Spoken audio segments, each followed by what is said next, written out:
যে কোনো ফাস্টফুড খেতে আমাদের মেয়োনিজ প্রয়োজন হয়, কিন্তু কিভাবেই খুব সহজেই বাসায় পারফেক্টভাবে মেয়োনিজ তৈরি করবেন তাই আজকের ভিডিওতে দেখাবো। আর সাথে অবশ্যই থাকছে অনেক টিপস অ্যান্ড ট্রিক্স।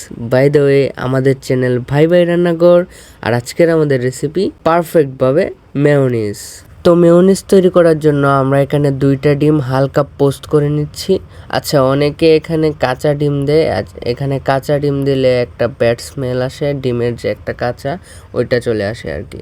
তারপর এখানে গোটা কয়েকটা রসুন, তারপর চিনি, তারপর গোলমরিচের গুঁড়া, তারপর দুধ দিয়ে দিলাম, গুঁড়া দুধ, তারপর দিয়ে দিলাম লেবু। অনেকে লেবুটা ব্যবহার করে না, আর আমরা অবশ্যই লেবু ব্যবহার করব।